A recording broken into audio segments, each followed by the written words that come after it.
नमस्कार दोस्तों। आज जियोपॉलिटिक्स और वारफेयर की दुनिया से एक ऐसी खबर निकल कर आ रही है जो भारत के हर एक नागरिक को जानना बहुत जरूरी है।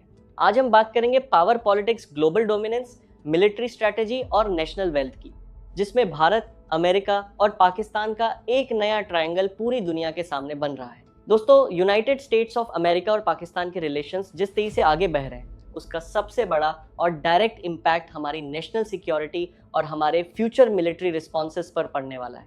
ध्यान से सुनिएगा, क्योंकि आज का ये डीप एनालिसिस आपको ग्लोबल पावर प्ले की असली सच्चाई से रूबरू करवाएगा। हाल ही में हडसन इंस्टीट्यूट में यूनाइटेड स्टेट्स के पूर्व ambassador to India Kenneth Juster ने एक बहुत बड़ी वार्निंग दी है। उन्होंने कुछ ऐसी बातें कही हैं जो हमारे फॉरेन पॉलिसी एक्सपर्ट्स और देश के डिफेंस सिस्टम के लिए एक बहुत बड़ा वेकअप कॉल है। पहली बात, उन्होंने ये साफ शब्दों में मानी कि प्राइम मिनिस्टर मोदी की स्ट्रांग लीडरशिप में आज भारत एक सिविलाइजेशनल पावर के रूप में वापस उभर रहा है। दुनिया भारत की ताकत को पहचान रही है। लेकिन दूसरी बात ने पूरे डिप्लोमेटिक सर्कल्स में हलचल मचा दी। उन्होंने क्लियर वार्निंग दी है कि फ्यूचर में अगर भगवान ना करे भारत पर कोई नया आतंकवादी हमला होता है तो उसके जवाब में ऑपरेशन सिंदूर जैसा बड़ा और आक्रामक मिलिट्री एक्शन लेना भारत के लिए बेहद कठिन हो जाएगा। उनका डीपली मानना है कि यूएसए और पाकिस्तान के बढ़ते हुए सुधरते रिश्ते भारत के मस्कुलर काउंटर टेररिज्म रिस्पॉन्स को बहुत हद तक लिमिट कर सकते हैं। दोस्तों, इस बात की गहराई और ग्रेविटी को समझिए। केनेथ जस्टर कोई आम जियोपॉलिटिकल एनालिस्ट नहीं है। वो दुनिया के सुपर पावर अमेरिका की तरफ से भारत में एम्बेसडर रह चुके हैं। जियोपॉलिटिक्स को उन्होंने बहुत करीब से ग्राउंड जीरो पर देखा है। उनका ये ओपनली मानना है कि पुलवामा और बालाकोट के टाइम पर भारत ने जो एक्शन लिया था वो एक्शन ऑपरेशन सिंदूर के आगे कुछ भी नहीं। ऑपरेशन सिंदूर के दौरान भारत ने अपने इरादे बिल्कुल साफ कर दिए थे कि हम अब आतंकवादियों को उनके घर में घुसकर मारेंगे और पूरे मिलिट्री बेसिस को निशाना बनाएंगे। लेकिन अब ग्लोबल सिचुएशन बदल रही है। अमेरिका और पाकिस्तान की नजदीकियां इतनी बढ़ जाएंगी, ये जियोपॉलिटिक्स में किसी ने एंटीसिपेट नहीं किया था।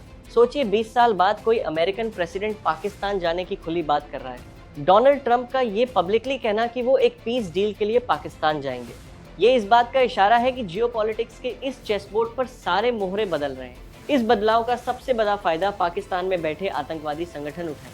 उन्हें ये लगने लगेगा कि अब फ्यूचर में भारत ऑपरेशन सिंदूर पार्ट 2 नहीं कर पाएगा, क्योंकि अब उनके पीछे फिर से अमेरिका का हाथ होगा। इस डेंजरस सोच से उनके हौसले और बेच सकते हैं और वो बॉर्डर पर हमारे खिलाफ एक नई साजिश रच सकते हैं। अब सवाल ये उठता है कि पाकिस्तान ने अचानक ऐसी क्या जादूगरी कर दी कि अमेरिका उस पर इतना मेहरबान हो गया। दोस्तों, इसका जवाब बिल्कुल सिंपल है। पाकिस्तान ने खुद को पूरी तरह से अमेरिका के सामने समर्पित कर दिया है। पाकिस्तान के नेता और army chief Asim Munir USA की हर एक शर्त मानने को तैयार बैठे हैं। उन्होंने यहाँ तक कह दिया कि वो डोनाल्ड ट्रंप को नोबेल पीस प्राइज के लिए भी नॉमिनेट करेंगे और ईरान यूएसए के बीच जो टेंशन है वहाँ मीडिएशन भी करवाएंगे। पाकिस्तान के पास इस वक्त कोई लंबा डोमेस्टिक पॉलिटिकल प्रेशर भी नहीं है, क्योंकि उनका सबसे बड़ा opposition leader Imran Khan jail में बंद है। ऐसे में पाकिस्तान अमेरिका का एक लॉयल और सबसर्विएंट पॉन बन चुका है और डोनाल्ड ट्रंप ने शायद फैसला कर लिया है कि आसिम मुनीर उनके नए जियो स्ट्रैटेजिक मिलिट्री पार्टनर है। ऐसे मुश्किल और कॉम्प्लेक्स सिचुएशन में भारत के पास क्या ऑप्शंस बचते हैं? दोस्तों, यहीं पर वारफेयर और वेल्थ का असली टेस्ट शुरू होता है। भारत को अब एक ऑर्डिनरी नेशन की तरह नहीं, बल्कि एक सुप्रीम सिविलाइजेशनल पावर की तरह आगे बढ़ना होगा। केनेथ जस्टर ने भी यही बात हाईलाइट की है कि भारत एक सिविलाइजेशनल पावर बनकर दुनिया को लीड कर रहा है। एक सिविलाइजेशनल पावर वो होती है जिसकी रूट्स हजारों साल पुरानी होती है, जिसने कई सदियों के उतार चढ़ाव और युद्ध देखे होते हैं। अमेरिका जैसी कंट्री जिसका इतिहास बेयरली 500 साल पुराना भी नहीं है, वो एक ट्रू सिविलाइजेशनल पावर नहीं बन सकती। लेकिन हमारा भारत, जिसका इतिहास हजारों सालों से ग्लोरियस रहा है, वो एक ट्रू एंशिएंट पावर है। और इस एब्सोल्यूट पावर का इस्तेमाल हमें ग्लोबल नैरेटिव सेट करने में अग्रेसिवली करना होगा।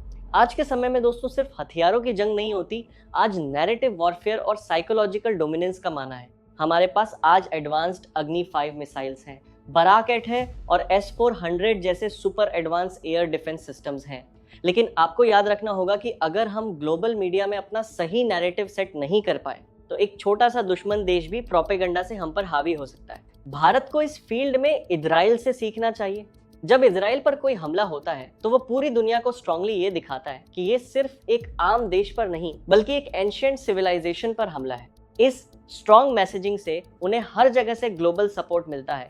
भारत पर जब कोई आतंकी हमला हो तो हमें भी अग्रेसिव होकर दुनिया को ये क्लियर बताना होगा कि ये हमला सिर्फ एक टेरिटरी पर नहीं, बल्कि एक एंशिएंट, प्लुरलिस्टिक और पीसफुल सिविलाइजेशन पर हुआ है। जहां हिंदू, मुस्लिम, सिख, ईसाई और बौद्ध सब एक साथ मिलकर रहते हैं। इसके साथ ही भारत को अपने सॉफ्ट पावर और वेल्थ क्रिएशन सुप्रीमेसी को दुनिया के सामने खोलकर लाना होगा। भारत आज अफगानिस्तान को गेहूं भेजता है, श्रीलंका को उनके वर्स्ट इकोनॉमिक क्राइसिस में फाइनेंशियली मदद करता है, मालदीव्स और नेपाल में हेवी डेवलपमेंट प्रोजेक्ट्स चलाता है और कई गरीब अफ्रीकन देशों को डेडली डेब्ट ट्रैप से बचाता है। लेकिन बायस्ड इंटरनेशनल मीडिया इन बातों को कभी अग्रेसिवली कवर नहीं करता। इसीलिए भारत को खुद अपनी मार्केटिंग करनी होगी, अपने इन सभी अच्छे कामों को ग्लोबल लेवल पर प्रोजेक्ट करना होगा। इससे हमारी ग्लोबल लेजिटिमेसी आसमान छुएगी और कल को अगर पाकिस्तान की तरफ से बॉर्डर पर कोई भी हिमाकत होती है तो पूरी दुनिया हमारे साथ खड़ी नजर आएगी। दुनिया को दिखेगा कि एक हाईली रिस्पॉन्सिबल और ग्लोबल हेल्पर देश पर आतंकवादियों ने डार्क हमला किया है और उसके बाद भारत को पूरा जस्टिफाइड है पाकिस्तान को उसकी ही भाषा में तबाही का जवाब देने का। इसके साथ साथ हमें एक और बात बहुत क्लियर करनी होगी कि हमारी लड़ाई टोटली आतंकवाद के खिलाफ है, किसी धर्म या कौम के खिलाफ नहीं।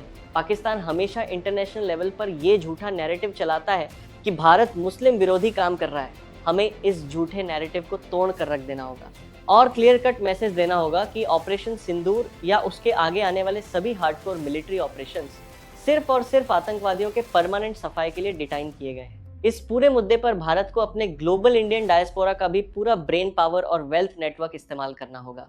जो करोड़ों सौ भारतीय आज अमेरिका, यूरोप और मिडिल ईस्ट में हाईएस्ट पोजीशंस पर बैठे हैं, वो हमारी वेल्थ और नेशनल पावर का सबसे बड़ा हिस्सा है। उनके डायरेक्ट इन्फ्लुएंस के जरिए हमें वहाँ की फॉरेन गवर्नमेंट्स और वहाँ के मीडिया पर इंटेंस प्रेशर बनाना होगा, ताकि जब हम अपने दुश्मनों पर फाइनल और डेडली स्ट्राइक करें तो अमेरिका का प्रेसिडेंट भी पाकिस्तान का साथ देने से पहले हर बार सोचने पर मजबूर हो जाए और वो समझ जाए कि भारत से दुश्मनी उनकी सुपर पावर स्टेटस को खतरे में डाल सकती है।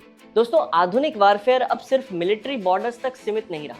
ये दिमाग, एडवांस मीडिया, ग्लोबल नैरेटिव और टोटल इंफॉर्मेशन डोमिनेंस का महायुद्ध बन चुका है। भारत को इस ग्लोबल नैरेटिव वॉरफेयर में हर हाल में जीतना ही होगा।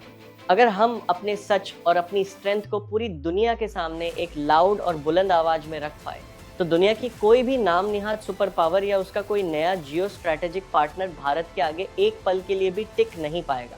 ये समय है भारत के हर नागरिक को अपने आत्मविश्वास और देशभक्ति को जगाने का, अपनी हजारों साल पुरानी महान सभ्यता की रियल शक्ति को ग्लोबल स्टेज पर पहचानने का और दुश्मन को उसी के खेले हुए गेम में बुरी तरह से मात देने का। याद रखिए, आज जियोपॉलिटिक्स में वही रियल विनर होता है जिसके पास एब्सोल्यूट हार्ड पावर और एग्रेसिव सॉफ्ट पावर दोनों का परफेक्ट और डेडली कॉम्बिनेशन होता है। भारत का उदय एक टॉप ग्लोबल विश्व शक्ति के रूप में पूरी तरह से तय है। और दोस्तों, किसी भी डेस्परेट पड़ोसी देश या पश्चिमी ग्लोबल पावर में इतनी हिम्मत नहीं है कि वो भारत के इस हिस्टोरिकल गोल्डन रास्ते को रोक सके। इस वीडियो को हर उस भारतीय तक पहुंचाइए जो देश की सुरक्षा और पावर को समझना चाहता है।